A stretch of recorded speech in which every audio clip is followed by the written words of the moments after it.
Hello, everyone. It's Nikki Batgirl D'Angelo here for another Bensday with Batgirl and Ben. How are you, Ben? Hey, not too bad. How are And you? I'm doing great. I know we just did this before, but how was your birthday? Oh, it was great. I went out to the Star Wars celebration with Orlando. My brother was there, and all the guys here in the office came over on Sunday. It was a good time. We had a great weekend. Awesome. How excited are you for that movie now that you saw the trailer? So excited! I'm really into Star Wars right now. Yeah. The flame had thinned over the years, but it's I'm backing out, reading the novels and the comic books, playing the iPhone games. It's a good time. Yeah, it is. And I'm pretty happy that Disney put together that team that went through all the lore and said, "Oh, this is garbage. This is good. This is garbage." So we actually have a timeline now from after the last movie, which I guess was 6, and this is going to be 7. So there's actually a timeline of what really happened in that span.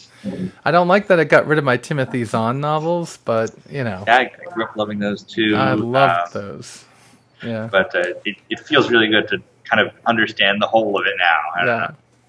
And that's one of the big parts of what you're doing over there. Well, what Star Citizen is doing with having that rich backstory and bringing back that space opera type game. I can't wait to see what we have when the game finally goes live. Yeah, I would say a lot of Star Citizen is born out of our experiences as huge geeks with Star Wars, Star Trek, whatever, and how we're finally building our expanded universe the way we have always wanted it to work. Yeah. Wouldn't it have been great if we could have gotten it to be Wing Commander, though? That would have been awesome. Yeah, I mean, I want to work on a Wing Commander game someday. I won't lie. Yeah, I know. We gotta wrestle it away from EA somehow. So if you look at the top of the questions I sent you, I just want to ask you one quickie in the beginning. And every week, Jeffrey's giving me the weekly rundown, and essentially what he does is he just copies down the numbers on one Monday for how many people are citizens in the game.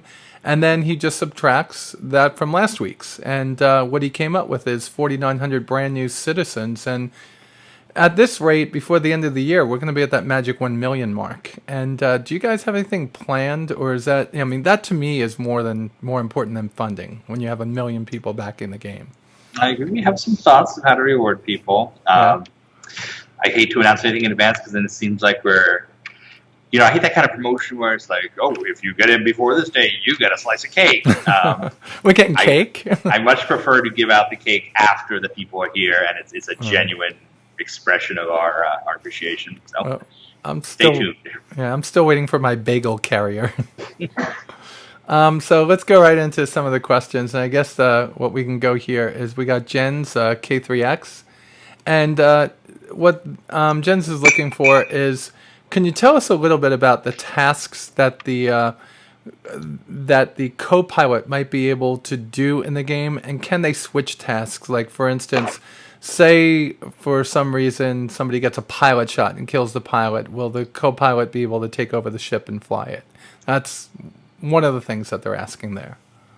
Yeah, so if you check out the multi-crew doc we did a while back, the idea is that pretty much any station can access any subsystem.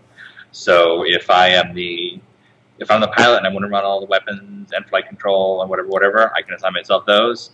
If I want to divide it between myself and a crewman, let the crewman run the missiles or radar or scanners, tractor beam, turret. It's fully customizable is the idea. Okay. Now, say the pilot locks them out for security reasons of flying the ship, and the pilot gets shot. That pretty much means that they're both gone at that point, right?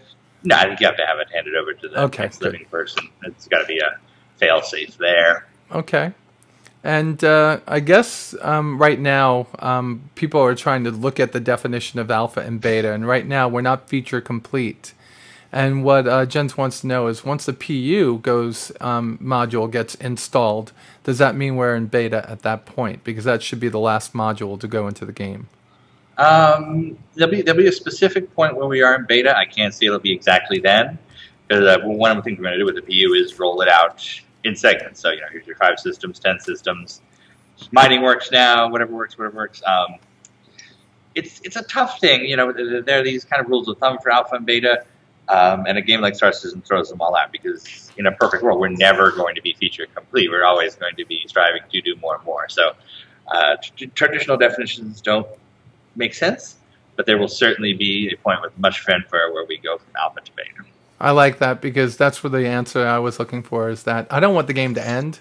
So with you saying that, I always want there to be like this understanding that the game is just a living, breathing entity on its own that's going to keep growing. So how do you call it alpha, beta, or whatever? Because it's just going to be growing over time. All right.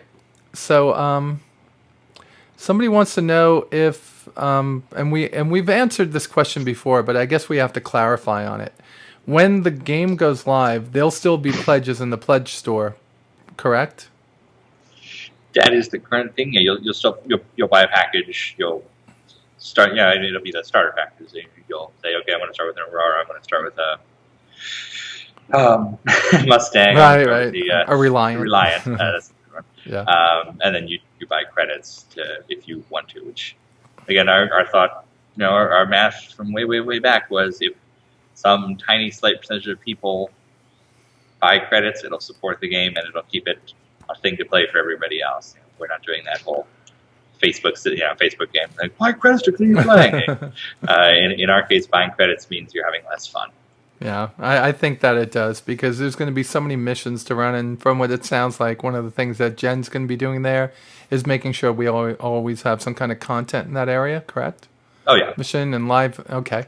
So Krell wants to know, this is the next question, and he's asking about mouse and keyboard again. And I guess I could ask this question so maybe he could understand, you could address this. There have been some changes, especially in 1.1 and 1.1.1, that actually make it easier for joystick players. I've noticed that the ESP is actually working a little bit better. The enhanced stick precision. Mm-hmm. Yeah, so what he's looking for is... when is this going to be fixed? And I think the answer to that, you have a better answer than me. So, well, the answer is never.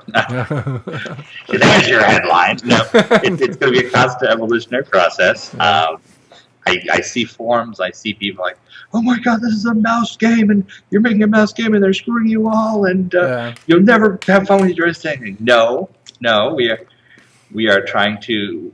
We have the end goal in sight. We will constantly be working for it. There's never going to be a point where we're going to be like, okay, mice are better. We don't care about joysticks. No, the whole process is try to balance them properly, and it's ongoing.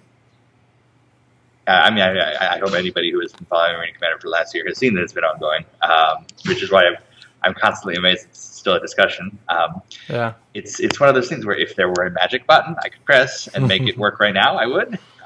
It's virgin territory, though. We're figuring this out, but our goal has not changed and will not change. Right, and you still got to remember there's also Gamepad users in there. So it's not just mouse and keyboard versus joystick HOTAS. There's also Gamepad.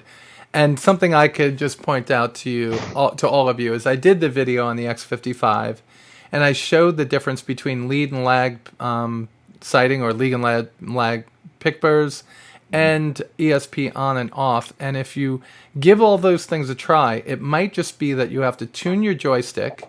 In other words, set up the curves, which they put in the game for a reason. It makes it much easier to fly the spacecraft. Go look at my X55 video. And the lead and lag pipper, some people are going to like the lead, some people are going to like the lag pipper. They will help you out a lot. And make sure if you're using a joystick, try ESP on, try it off. I think you'll find that if you put it on, you're not going to have so much of a variance between keyboard and mouse and joystick. If you're a good joystick player, you're going to be able to compete. I think one thing that I would really like to get across to people is the idea that this is a puzzle for us. We are trying to solve this issue the same way people out there are complaining about it. We are, the joystick has inherent limitations, the mouse has inherent limitations. We are working with those to try to figure out how to balance it. But it's not something we can put a timeline on. It's not, with some tasks, it's an engineering task. Okay, it's going to take 3 weeks to program this. Programmer's off for 3 weeks. With this, it's almost like a philosophical question. It's a constant process of trying to figure out a new solution to this. Because the things people want us to do are often not acceptable. We can't say, okay, we're going to make it so the mouse isn't fun anymore. Just turn off the mouse or block keyboards entirely. And none of that's ever going to happen. So we have to find a new way. Okay. I like that. Now we're going to go on to Sean's questions, and Sean wants to know about stealth in the game. Currently, we have a couple of stealth ships. We have the F7C, I think it's the S, the Ghost version. The Ghost version, yep. And we have the, not really a stealth ship, but a stealthy ship, the Cutlass Black. Yeah, it's got that lower emission engine, I believe. Right, the lower emission engine. That's pretty much what makes it stealthy in that case. The Cutlass versus the Ghost. I think the Ghost also has some other things, like it's also got some equipment on it that makes it more stealthy. I think that's a little bit different. Yeah, the Ghost is a totally dedicated stealth platform. It's radar reflective paint and all that stuff. So yeah, and it also has different contours on the nose and stuff to make it not reflect back the radar, and better emission systems inside of it. But the Cutlass Black, say they get a Cutlass Blue, would they be able to give the same noise signature to a Cutlass Blue if they changed out the engine and some other parts as they do a Cutlass Black? Yes, to a significant degree. I mean, it'll never be identical.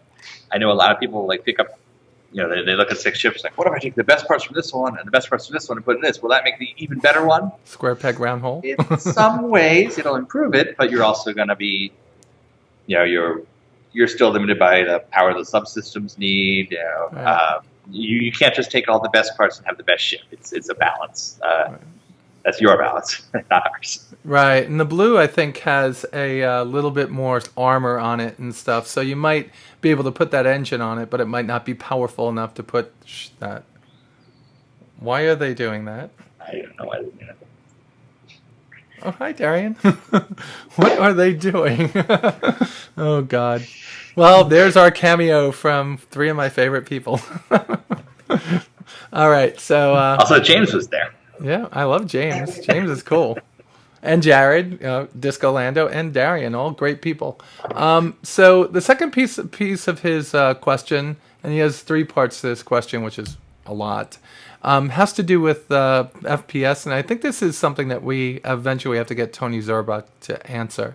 You're walking along on a planet, minding your own business, and all of a sudden you get jumped. How are you going to know that you've moved into this third-person combat? I can say it's just like being in an MMO, right? I mean, you could have combat anywhere. You might have repercussions, but think about it from their perspective. Say you're walking between a bar and one of the dumpster depots, and somebody attacks you. What's going to happen with your helmet visor or system to show that you're in combat?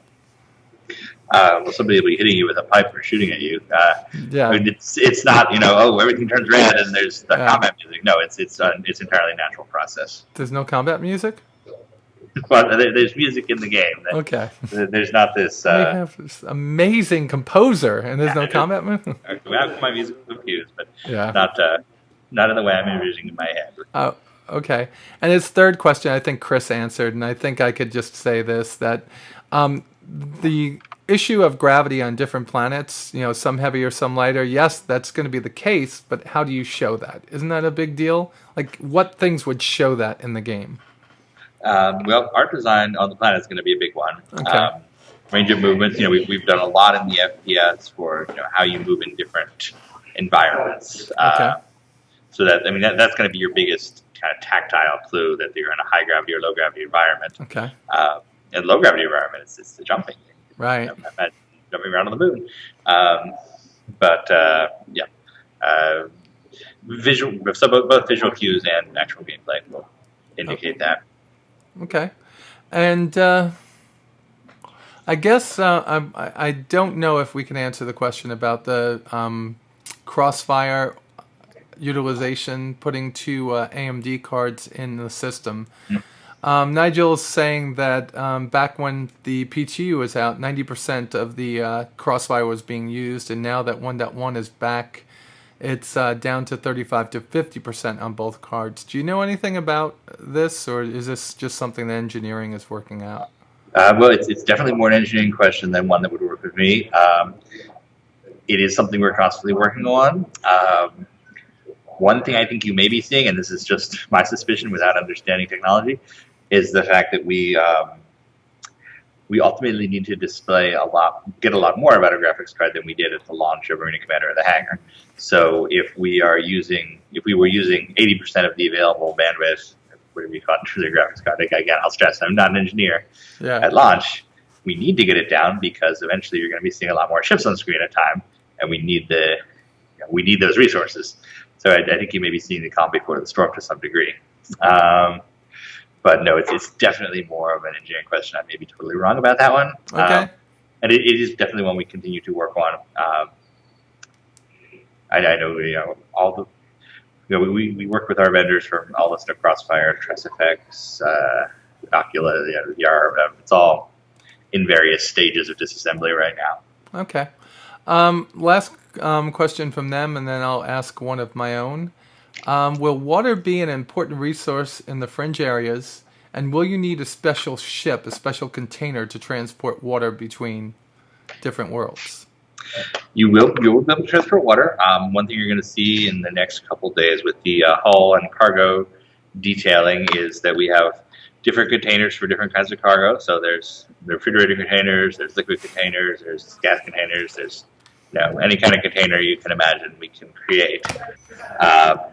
As for the background of the question, bringing water to distant planets, certainly clean water is always a value commodity. I don't know if we're going to get to like that Dune level where there's a planet out there that has absolutely no water, but shipping water will definitely be a thing that happens. The water was underground. No, sorry.